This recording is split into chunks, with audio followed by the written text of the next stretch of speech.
गणनाथ सरस्वती रविशुक्ल बृहस्पति पंचेतांसस्मरे नित्यं वेदवाणी प्रवर्तते विनायकं गुरुं भानुं ब्रह्मा विष्णुं महेश्वरान् सरस्वती प्रणदादौ सर्वकार्यार्थसिद्धये मातृदेव भव पितृदेव भव आचार्यदेव भव अतिथिदेव भव सर्वेभ्यो देवेभ्यो ब्राह्मणेभ्यो नमो नमः। गोपाल कृष्ण भगवान लोकाभिरामं रणरङ्गधीरं राजीवनेत्रं रघुवंशनाथं कारुण्यरूपं करुणाकरण्यं श्रीरामचन्द्रं शरणं प्रपद्ये। मनोजवं मारुततुल्यवेगं जितेन्द्रियं बुद्धिमतां वरिष्ठं वातात्मजं वानरयूथमुख्यं श्रीरामदूतं शरणं प्रपद्ये। कृष्णाय वासुदेवाय हरये परमात्मने प्रणतक्लेशनाशाय गोविन्दाय नमो नमः। गोविन्दाय नमो नमः। गोविन्दाय नमो नमः। जय जय रघुवीर समर्थ गोवर्धनधर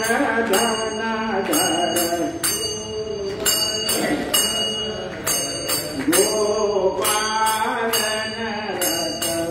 गोपालन गोकुल संकटहारी गोकुल संकटहारी जय जय राम कृष्ण हरि जय जय राम कृष्ण हरि। नवनीरजतम नवनीत प्रिय नवल विनोद विहारी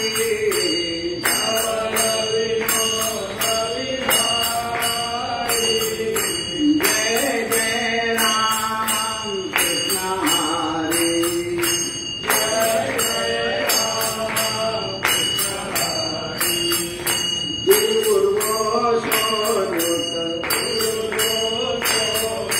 दुःख विमोचक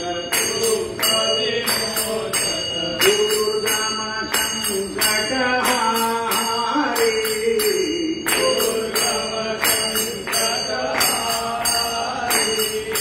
जय जय राम कृष्ण हरि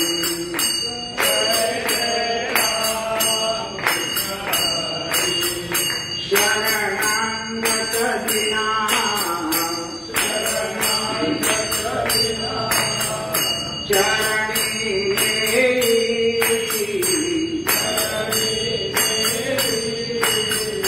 करुणा दृष्टि निहारी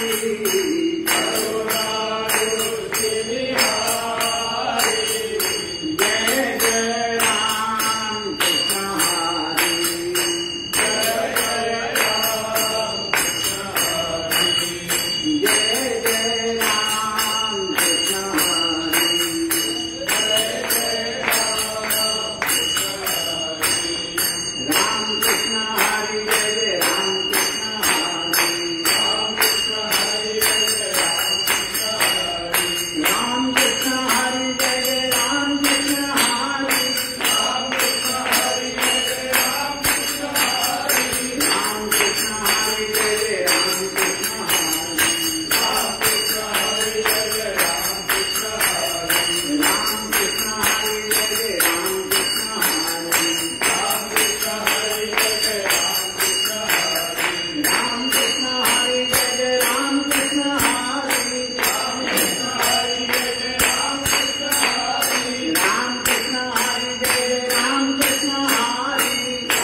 जय जय रघुवीर समर्थ सद्गुरु समर्थ रामदास स्वामी महाराज, सद्गुरु सदानंद महाराज, सद्गुरु बाबा महाराज, जय जय रघुवीर समर्थ।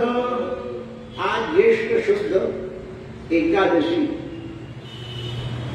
या एकादशीला निर्जला असं म्हणतात. आता आपल्या शरीरामध्ये किती शक्ती आहे हा तपासण्याचा दिवस आहे आज. म्हणजे आपण किती वेळ बिना पाण्या वाचून राहू शकतो, आपल्या शरीराची तपासणी आहे. की पुढे अनारोग्य, मग या रोगाला कारण असलेल्या 3 महिन्यापूर्वी आपलं शरीर कितपत योग्य आहे हे तपासण्याकरता आजचा दिवस आहे. पाणी प्यायचं नाही. सकाळी सूर्योदयापासून तर दुसऱ्या सूर्योदयापर्यंत जल प्यायचं नाही, काहीच प्यायचं नाही. शरीराला तापवायचं, शुद्धीकरण करायचं. अशी एकादशी.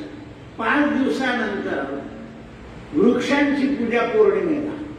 पण तसा निसर्ग भारतीय संस्कृतीमध्ये जोडलेला आहे.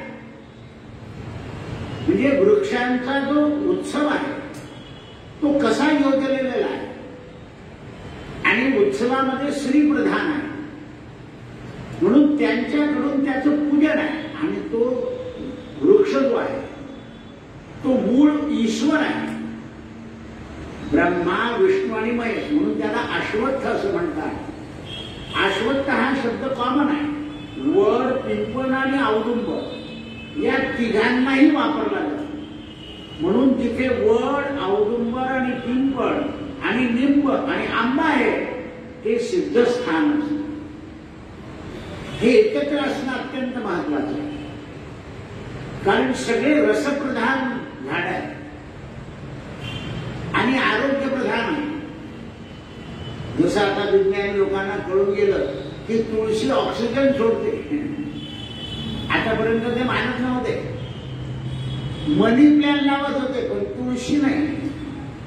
एकदम एका संन्यासाच्या आश्रमात गेलो, त्यांच्याकडे आश्रम म्हणजे स्वामीजी क्या है? बोले महाराज आपको मालूम नहीं? म्हणजे नाही भाई, हमको क्या मालूम? बोले मनी प्लॅन है. याचा उपयोग काय?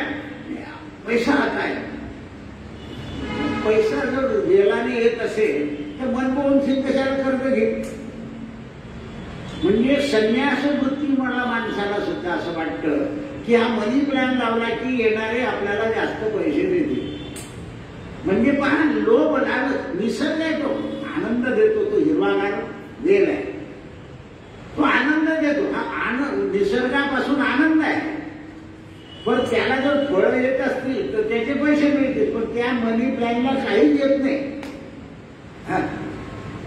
आणि हे म्हणतात तो पैसे देतो. म्हणजे अशी संन्यासाची भावना झाली आहे. तर गृहस्थाश्रमांची काय होईल? म्हणून आपल्याकडे निसर्ग उत्सव, ज्येष्ठ महिना जो आहे तो जलानं आपल्या शरीराचे शुद्धीकरण करायचं आणि मग पौर्णिमेला वृक्षांचा उत्सव करायचा, असा आपला ज्येष्ठ मास. आणि त्या दिवसापासून या पांडुरंगाकडे जाणाऱ्या लोकांची पायीवारी, आज बऱ्याच लोकांची निघाली, म्हणजे प्रस्थान करून टाकले होते, नंतर गाडी निघाली. पण बऱ्याच लोकांनी आपला नियम सुरू केला. वारीला निघायचा दिवस मंदिरामध्ये जयघोष केला, पांडुरंगाचं नामस्मरण केलं, मात्र शेवटच्या दिवशी गाडीने जायचं ते जाते. सांगायचं तात्पर्य एवढंच की काळ जसा येईल तसं वागावं लागतं. याला म्हणायचं हरी इच्छा. आपली इच्छा नाही ती, बरं अनइच्छा येते. इच्छा नसताना करावं लागतंय. म्हणून अनइच्छा प्रारब्ध असतं, काही इच्छा प्रारब्ध असतं आणि काही भोक्तृत्व प्रारब्ध असतं. ते भोगावंच लागतं. आपल्या जळगावचे एक नामांकित श्रीमंत होते की गावोगावी त्यांची भरपूर प्रॉपर्टी आहे, त्यांच्या नावाचे कॉलेज आहे, आठवडे बाजार आहे, हे आहे. हे मुंबईला जेव्हा वृद्धापकाळ आला तेव्हा आपल्या गॅलरीतून खाली पडले होते सकाळी 6 वाजता. त्या भंग्याने उचलून सांगितले की शेठ गेले. पहा भोग प्रारब्ध आहे. एवढा मोठा श्रीमंत माणूस रस्त्यावर पडून मरण आले. कसे गेले कोणाला तपास लागला नाही. म्हणजे घातपात नव्हता पण त्यांचा झोल गेला आणि ते रस्त्यात पडून गेले. याला प्रारब्ध म्हणतात. घरात मध्ये मृत्यू नाही आला. आता हा कलियुग असा आहे की जन्मही दवाखान्यात आणि मरणही दवाखान्यात आणि मेले तरी डॉक्टरचे पैसे चालू. आण गेले जो आहे तो सोडतच नाही लवकर. पण मनुष्य जीवनाची शैली किती बदलून गेली. आता हे ऐकायला ते लोक नाही आहे त्यामुळे तुम्हालाही सांगून काही उपयोग नाही. पण एक लक्षात ठेवा, हिशोब तुम्हाला द्यावा लागेल.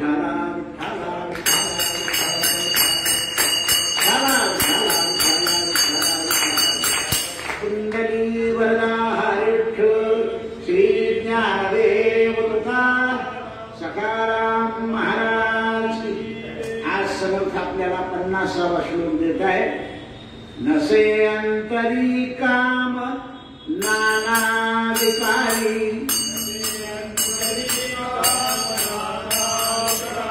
उदासीन जो तापसी ब्रह्मचारी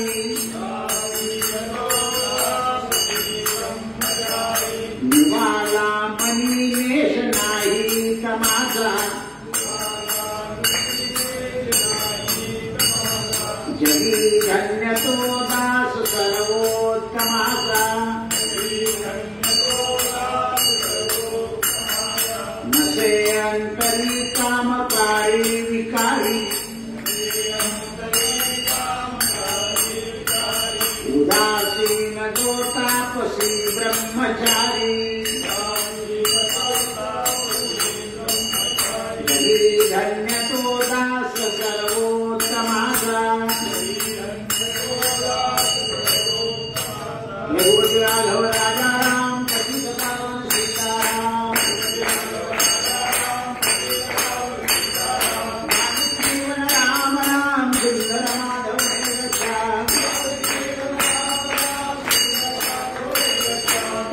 राघव राजा राम पतित पावन सीताराम राघव राजा राम पतित पावन सीताराम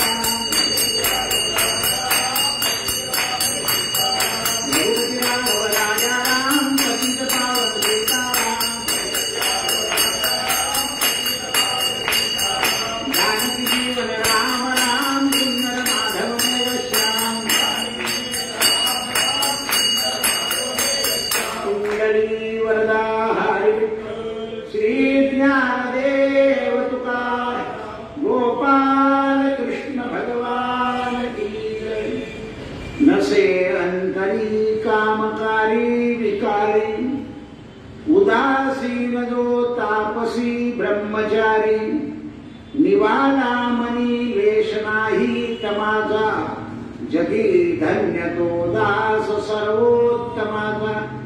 जगतामध्ये धन्य कशानं होता येतं याच्यावर महाराज विवरण करतात. सरळ अर्थ सांगून विवेचन करतात. विकार निर्माण होणारे काम वासना ज्याच्या मनात निर्माण होत नाही, विरक्त असतो, तपस्वी असतो, इंद्रियांचं पालन करतो, ज्याच्या मनामध्ये तमोगुण नसतो असा देवाचा भक्त जगात धन्य होतो असा सिद्धांत सांगितला. आता विकार निर्माण होणाऱ्या काम वासना लोकेशना, वित्तेषणा आणि कामेषणा या 3 गोष्टी आहेत.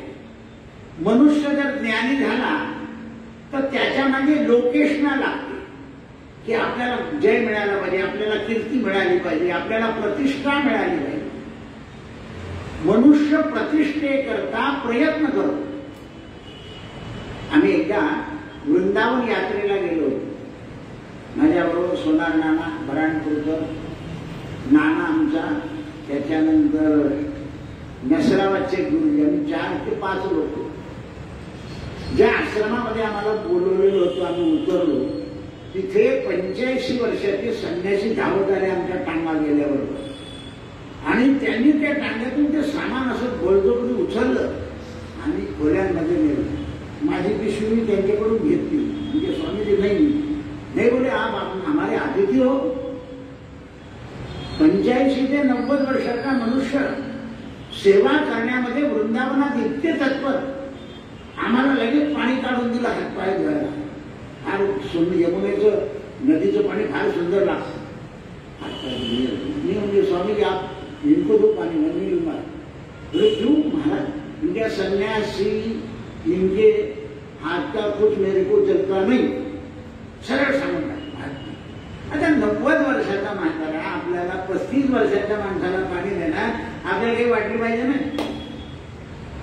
संन्यासाचा हात चालत नाही म्हटलं, मी संसारी माणूस आहे. मी गेलो, पाणी काढलं, हातपाय धुतले, आंघोळ केली, सगळी पाणी द्यावं. स्वयंपाक हे स्वामीजी तुमच्या हातचं खाणार नाही, मला माझा स्वयंपाक करावा लागेल. माझ्याबरोबर जे लोक होते ते स्वामीजी जेवायला बसले, या गाढवांनी त्यांच्या पोळ्या मोजल्या. 12 पोळ्या खाता म्हणे महाराज, त्याच्या घरचं अन्न खातो, पण हे त्याचं जेवत होते, मी माझा स्वयंपाक करणार होतो, पण यांनी त्यांच्या 12 पोळ्या मोजल्या. पण म्हातारा इतका तत्पर होता की 80-85 वर्षामध्ये आलेल्या माणसाचं सामान उचलायची सेवा, आणि मठाधिपती होता, म्हणजे मठाचा मालक होता. मनामध्ये काही नाही ना की मला प्रतिष्ठा आहे, हे विसरून जातो मनुष्य, आणि प्रतिष्ठा जो विसरून जातो तो भगवंताच्या प्रतिष्ठानाच्या जवळ असतो. भगवंताचं प्रतिष्ठान म्हणजे जिथे देव आहे असं. जोपर्यंत तुमच्या मनामध्ये प्रतिष्ठा आहे की मी मोठा आहे, मला सगळ्यांनी मानावं, तर ते तिथे देव भक्ताचा संबंध येत नाही. लोकेशना कीर्ती पसरवायच्या मागे जर मनुष्य लागला तर देव भक्त संबंध येत नाही. आणि महाराज म्हणतात की काम विकारी निर्माण करणार. आता काम, क्रोध आणि लोभ या 3 विकाराची ठिकाण आहे, नरकाची द्वार आहे. आपण हे सिद्धांताने ऐकलेले आहे. आपण हे रामायणातलं उदाहरण सांगतो. जर दशरथ राजा कैकेयीमध्ये धर्माने आसक्त राहिला असता तर कैकेयीच्या पुढे दशरथ राजाची दैना झाली नसती. पण ब्राह्मणाचा श्राप की आम्ही ज्याप्रमाणे तू पुत्र करत मरतो आहोत त्याप्रमाणे तुलाही मरावं लागेल. आता इथे विधी लिखित आहे, देव जन्माच्या वेळेला ब्राह्मणांना श्राप द्यावा लागतो, आणि देव निजधामाला जाताना ब्राह्मणांना श्राप द्यावा लागतो. तेव्हा त्याच्याशिवाय देवाला येताही येत नाही आणि जाता येत नाही. आणि येतील प्रत्येक अवतारामध्ये ब्राह्मणांनी देवाला श्रापच दिलाय, म्हणून त्यांना शरादपी, शापादपी असं म्हणतात. वैकुंठामध्ये भगवंताने आपली माया रचली. रचल्यावर लक्ष्मीला सांगितले की लक्ष्मी मी आता विश्रांती घेतो, झोपतोय, तुम्हाला झोपू दे. तर देव दिवसा कधी झोपत नाही, दिवसा असुर झोपतात. आता पाहून घ्या आपलं काय दिवसा झोपायचं देव झोपत नाही. पण त्या दिवशी भगवंताला माया रचायची होती. माया रचण्याकरता लक्ष्मी म्हणजे देवा तुम्ही झोपताय तर मला काही काम नाही, मी जरा बाहेर फिरवून दे. ज्या वेळेला मनुष्य झोपतो त्यावेळेला बाई रिकामी असतं असं ती समजते. पण देवाने पाहिले की लक्ष्मीला बाहेर जाऊ द्या, आता आपली माया रचायची. जय विजयांना बोलवलं, 2 द्वारपाठ सांगितलं की आता लक्ष्मी जरी आली तर तिला आत येऊ दे, नका मी गाढ झोपतोय. आता हे जय विजय बाहेर उभे, आई साहेबांना थोड्या वेळाने म्हणजे आई साहेब वेटिंग करा. मी गावात आज जाण्याला बरोबर. अरे म्हणे माझं घर आहे, तुमचं घर आहे पण मालकाचा हुकुम आहे, लक्ष्मी आली तरी बसवून ठेवा. तळपायाची आग गेली लक्ष्मीच्या. प्रतिष्ठा काय मुद्दा सांगतो मी, लक्ष्मीला माझ्या घरामध्ये मला मज्जा, पण मालकाने सांगितलं होतं पण नवऱ्यापाशी सुद्धा प्रतिष्ठा पाहिजे आहे. देवाने संताप दिले लक्ष्मीला. म्हणाले थांबा, एकदा आत गेली की तुम्हाला इथे ठेवणारच नाही जय विजयांना. नौकर बाईच्या मर्जीने राहतो, बाईची मर्जी नसेल तर नौकर राहू शकत नाही. घरात भाचा बाईच्या मर्जीने राहतो, दीर बाईच्या मर्जीने राहतात, आणि आता कलियुगामध्ये सासू सासरे सुद्धा बाईच्याच मर्जीने राहतात. ऑनलाईन ऐकून घ्या. आणि जिथे बाईच्या मर्जीने देव राहतात, आपल्या सगळे राहतात, तिथे सत्ययुग निर्माण होत नाही. कारण तुम्ही कलह लावू शकता, पण काही सासऱ्यांना स्त्रियांनी कलह लावलाय, काही दीरांना लावला, काही भाच्यांना लावला, आणि काही ठिकाणी भाचे मामीला आई म्हणून जपतात. असे अनेक ठिकाण आहे की नाही आमची जन्मदाती आई आहे, पण ही आम्हाला वागवणारी आहे म्हणून नतमस्तक. समाजामध्ये दिसतं पुष्कळ ठिकाणी. मोठ्या भाऊजाईला आई मानणारे लोक जगामध्ये आहेत, पण दशरथ राजा कामविकारी म्हणून दशरथ राजाची विटंबना झाली, नाही तर झाली नसती. माता लक्ष्मी, देव उठले, लक्ष्मी आत गेली. म्हणाले का मला वेटिंग केलं? म्हणे बरोबर आहे, झोप मोडू नये म्हणून तुला वेटिंग केली, तू घरात आलीस म्हणजे झोप. पण जय विजयांच्या हातून मी त्यांना इथे ठेवणार नाही. म्हणजे नको ठेवू, तुलाही राहायचं नाही वैकुंठात आणि मलाही राहायचं नाही म्हणायचं. असे दिवस येतील. माणूस संतापला ना की तूही मार आणि मी मला असं बोलतो. आता तुमचा अनुभव पाहून घ्या. काही बोलतो माणूस, काही माणसं तर बाईला म्हणतात मी गेल्यावर तू आनंदाला खाशील. आता बोलण्यासारखे शब्द आहे का? पण ते संतापामुळे क्रोधामुळे काय बोलेल मनुष्य याचा स्वभाव. जय विजय पराधीन झाले नवरा बायकोच्या भानगडीमध्ये. काय परिस्थिती आहे? जय विजयानं तेवढ्या वेळा सनत सनानंद आणि सनत कुमार आले. जय विजयाने सांगितलं महाराज वेटिंग. म्हणाले देवाच्या मंदिरात आम्हाला मज्जा, जा तुम्ही दोन्हीचे दोन्ही जय विजय राक्षस व्हा, आणि तुमचा जो मालक आहे त्याला सुद्धा नीच योनीत जन्म घ्यावा. देव धावत धावत शरद सनानंदांना नमस्कार केला. भूदेवा काय झालं? तुझ्या वैकुंठात आमचा अपमान, जा.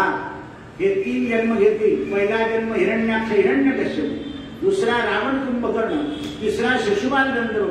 यांच्या उद्धाराकरता तुला वराह अवतार धारण करावा लागेल, नरसिंह अवतार धारण करावा लागेल, राम अवतार धारण करावा लागेल, आणि शेवटी कृष्ण अवतार. श्राप.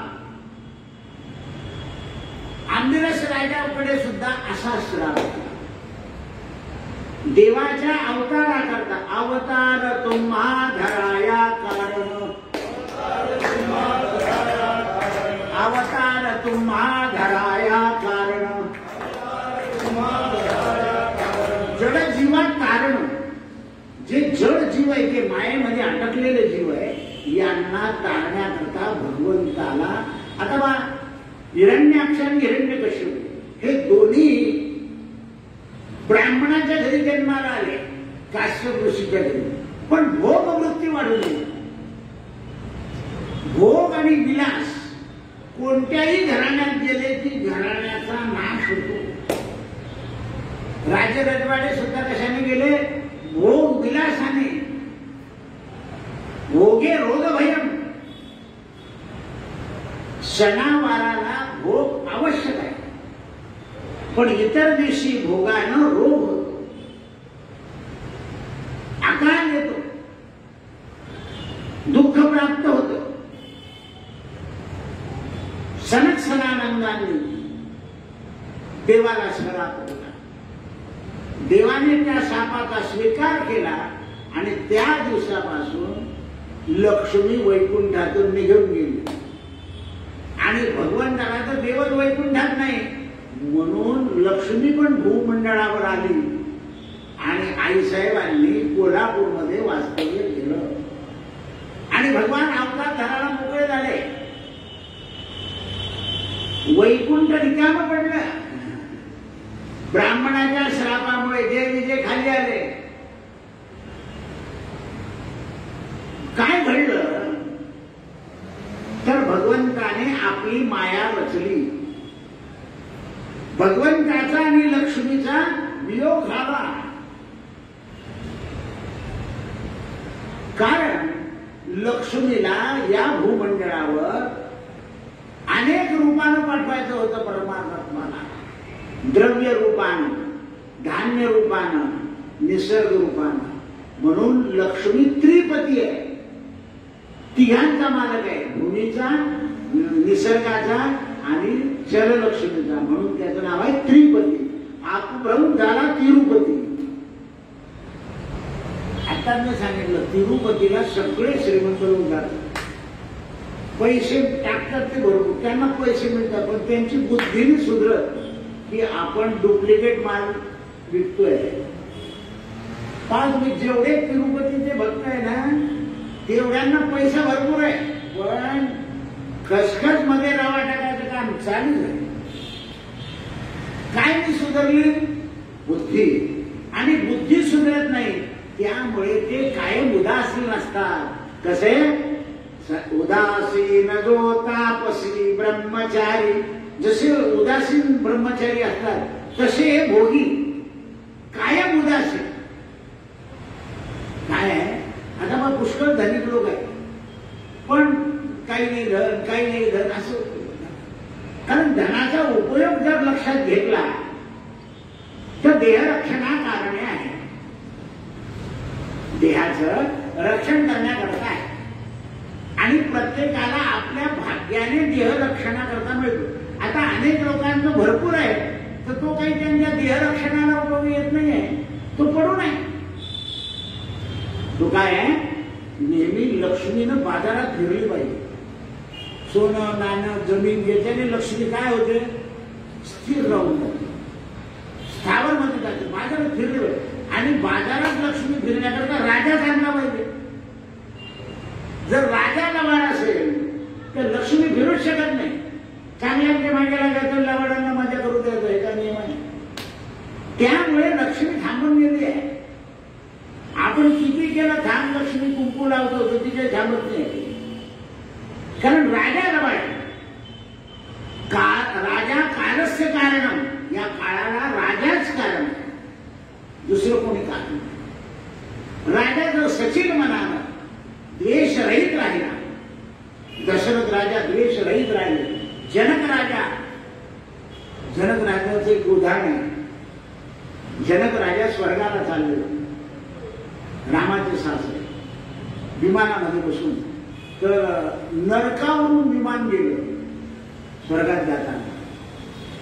तर त्या नरकातल्या लोकांनी जसं जनकाचं विमान आलं तसं त्यांना आनंद झाला.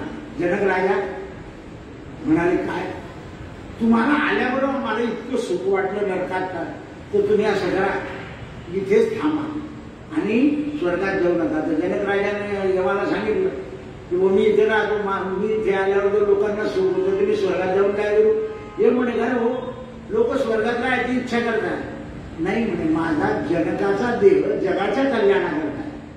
आणि जर इथे नरकामध्ये मी इथे थांबल्यावर मला यातना होऊ द्या, पण जग जर हे नरकातले लोक सुखी होत असेल तर मी इथेच थांबला.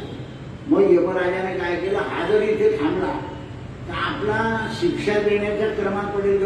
म्हणे, जनक राजा, तुझ्या नावाखाली हे सगळे मुक्त केले, जसे महात्मा गांधीच्या नावाखाली जेलमध्ये सगळे सोडून गेले होते, तसं जनक राजाच्या याच्यामुळे सगळे लोक यमाच्या याच्यातून निघाले. मग यम कारखाना बंद पडला, 2-4 दिवस तरी बंद पडला तो. मग जनक राजाला यमानं प्रार्थना केली की नियतीच्या खेळामध्ये तुम्ही बदल करू नका, तुम्ही सज्जन कबूल आहात, तुमच्याबद्दल मला काही म्हणणं नाही, पण नियतीला करू. मग जनक राजानं जनतेला सांगितलं की आपल्या कर्माची फळं बघून आपण मुक्त राहू. याला म्हणतात दशरथ राजा आणि जनक हे जगात धन्य झाले. जनकस्य रूपम राघव. राजांमध्ये 2 राजे असे झाले की ते ऋषी होते. दशरथ राजा सुद्धा ऋषीतुल्य राहिला आणि जनक राजा सुद्धा ऋषीतुल्य राहिला. म्हणून जनकाच्या घरी शक्ती प्रगट झाली आणि दशरथाच्या घरी परमात्मा प्रगट झाला. मग असे जे लोक आहेत की ज्यांच्या अंतरामध्ये, म्हणून जनकाला आणि दशरथाला राजऋषी म्हणतात. राजे होते पण ऋषीतुल्य राहिले. आजही लोक ज्यांची पत्नी जाते ना त्यांना ऋषी म्हणतात आणि ज्यांचे पती जातात त्यांना गंगा भागवती म्हणतात. मनुष्य पत्नी गेल्यावर मनुष्य ऋषी होतो. म्हणजे वानप्रस्थ आश्रम आणि संन्यास आश्रम दोन्ही चालू होतात तिथे. तो ऋषीतुल्य राहायला पाहिजे. पण ऋषीतुल्य राहण्याकरता काय करायचं तर गमती जमतीत मिसळायचं नाही, गप्पा सप्पात मिसळायचं नाही. आता तर तुमचा जो मोबाईल आहे ना त्याच्यावरच विचित्र पाहायचं रे, सचित्र पाहायचंच नाही. खाली मला तू दोन चार लोक कॉन्टॅक्ट म्हटलं, कॉन्टॅक्ट नामच आहे, इथे यावं लागेल तुम्हाला, रिकाम काम नाही करायचं. मग ऐन वेळेत काम पडलं तर म्हटलं बाहेर गावाला तर तिकडे दुसरा पाहुणी आहे, कोणती गोष्ट आहे. लोक उगत उपाधी कोण लावली. तुम्हाला जर शांत राहायचं आहे तर जेवढे उपाधीचे साधन आहे तेवढे दूर केले पाहिजे. थोड्या वेळापूर्वी त्याचा उपयोग घ्यायचा. तर दशरथ राजा आणि जनक हे ऋषीतुल्य झाले. जनकस्य नृपौ राघो वशिष्ठ कर्म करताच. कर्मकांडामध्ये वशिष्ठ हे कर्म करून ऋषी राहिले. पंचैते समज्ञानिना सुखत्यागी. त्यागामध्ये सुखमुनी, सुखमुनी सारखा त्याग कोणीच केला नाही. सुखत्यागी कृष्ण भोगी. जे ऐश्वर्य भोगलं ते कृष्णानं, पण न भोगल्यासारखं. सुखत्यागी कृष्ण भोगी जनकस्य नृपौ राघवो वशिष्ठ कर्म करताच पंचैते समज्ञानिना. जगात 5 ज्ञानी झाले. व्यासांचाही नंबर लागला नाही ज्ञानामध्ये.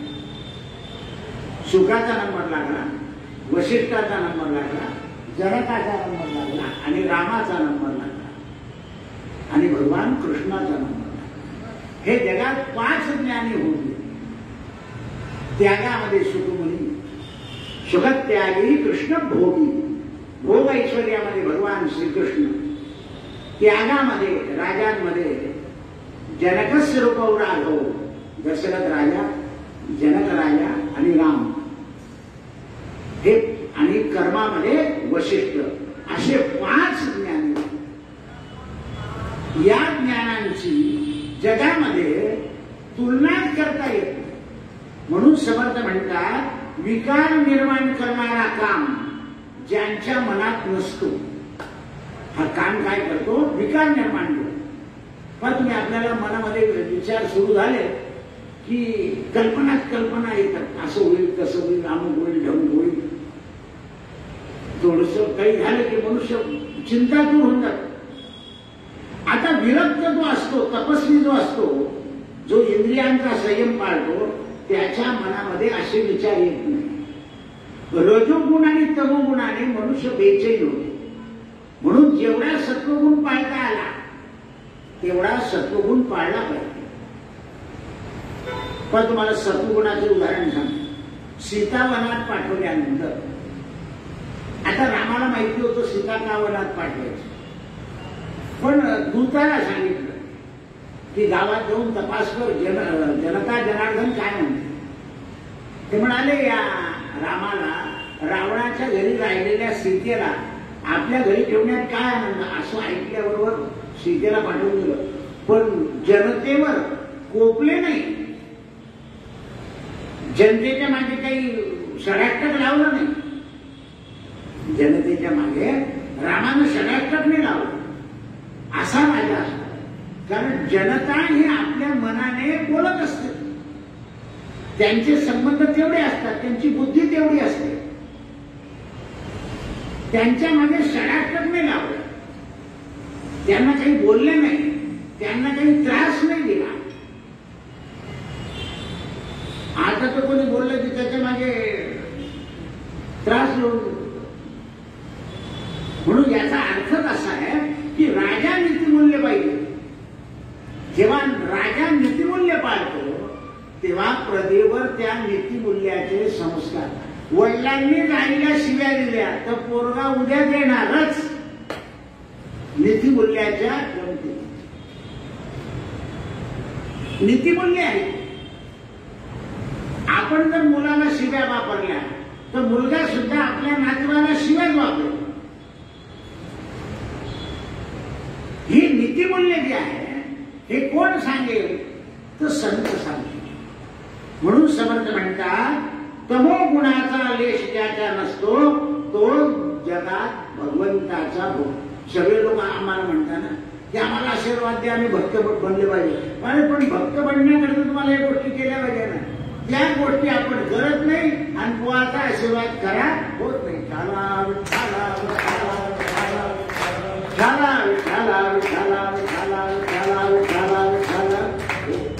आशीर्वाद खरा होण्याकरता निरोगी राहण्याकरता संयम पाळावा लागेल.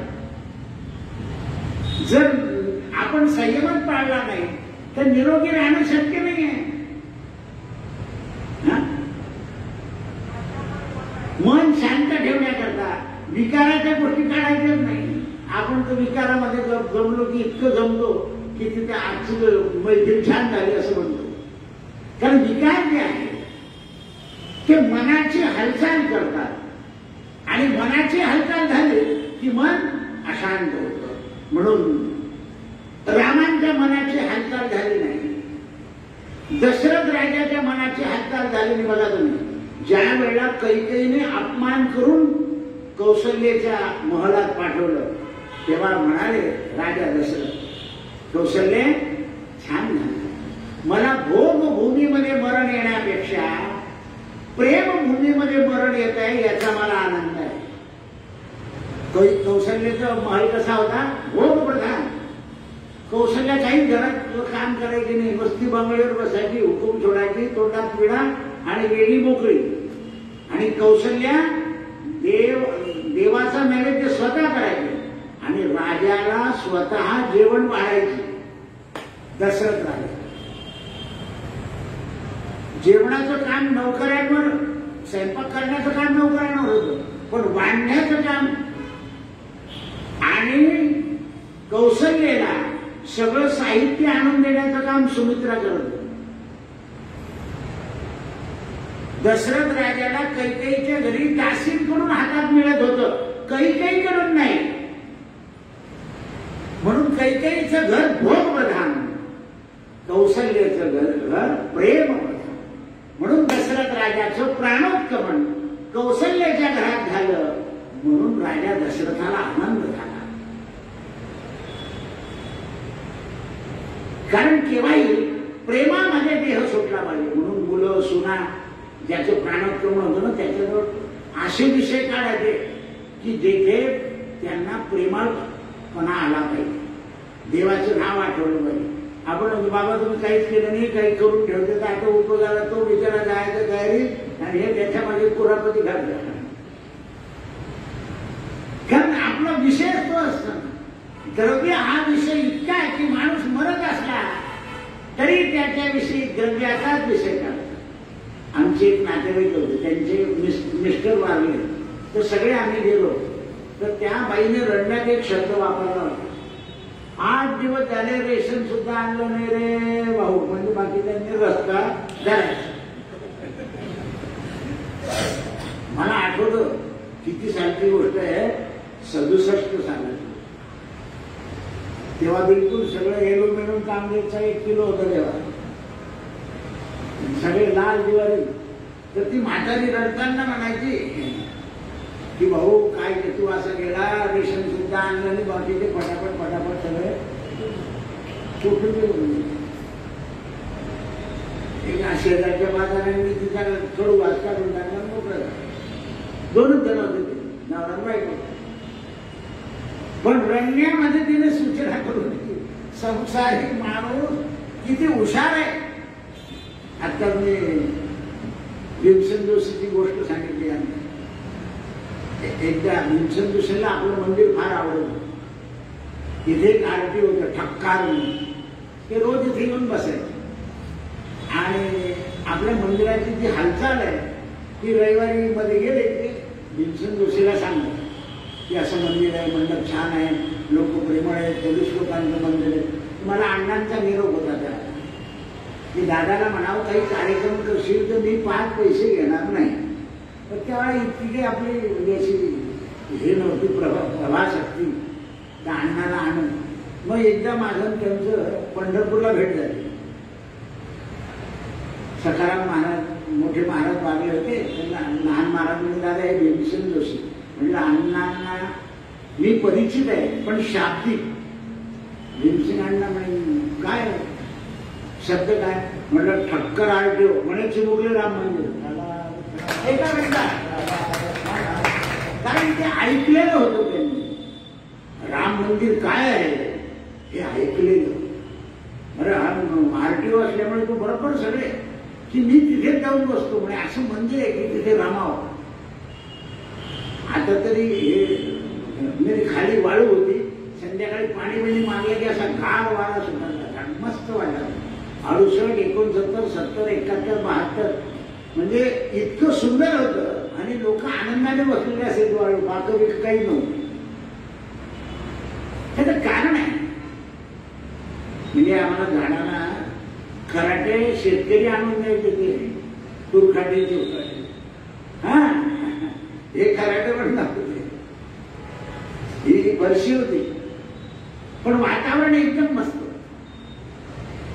त्याचं कारण आहे लोकांमध्ये देवभाव जागृतीचा होता. आता देवभाव नाही आहे पण त्या देवभावात प्रेम नाही.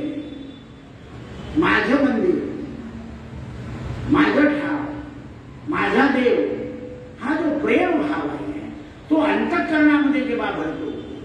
कौशल्येमध्ये प्रेम भाव होता, कैकेयीमध्ये दशरथाविषयी बोध भाग होता. म्हणून राजा दशरथाच्या प्राणोत्क्रमणाच्या वेळेला 2 वर मागितले. कैकेयी माझा प्राण घे पण रामाला वनवासात पाठवू नको, तुझ्या पोराला राज्य घेऊन टाक. पण तरीही कैकेयी तयार झाली. भोगी मनुष्य केव्हाही दुसऱ्याला आनंदात राहू देत नाही आणि स्वतःही आनंदात राहत नाही. म्हणून भोग हा दुःखकारी आहे. समर्थ सांगतात नसे अंतरी कामकारी विकारी उदासीन गोतापती ब्रह्मचारी निवाला मनीलेश नाही तमासा जगी धन्य तो दास सर्वोत्तमाचा. जय जय रघुवीर समर्थ. आपल्या मनामध्ये ह्या ज्या कामना आहेत त्या हळूहळू दूर करायच्या आणि जशा जशा कामना दूर होतील तसा आपल्या मनात उदासीनपणा म्हणजे आजारपणा नाही आहे त्या परिस्थितीचा अति हव्यास न धरता राहणं. अति परिस्थितीचा अति हव्यास न धरून राहणं याला उदासीन म्हणजे. उदासीन म्हणजे आजागर राहणं असं नाही. साधी राहणे, उच्च विचारसरणी. आणि सगळी जीवशैली भोगप्रधान वस्तूंच्या गाडी ठेवायला जागा नाही पण तरी माणूस गाडी घेतो अशी परिस्थिती आहे. गाडी सोबत नाही तरी गाडी ठेवतो. काही काही लोकांना दुसऱ्या सोबत नाही. म्हणजे जे जे सोबत नाही ना, जे पेलवत नाही, जे करवत नाही ते करू नये. गृहस्थाश्रमी माणसानं वैराग्यशील राहावं पण उदासीन राहू नये. कारण आपल्या घरामध्ये ज्या गोष्टीची गरज आहे सदानंदम सद्गृहम.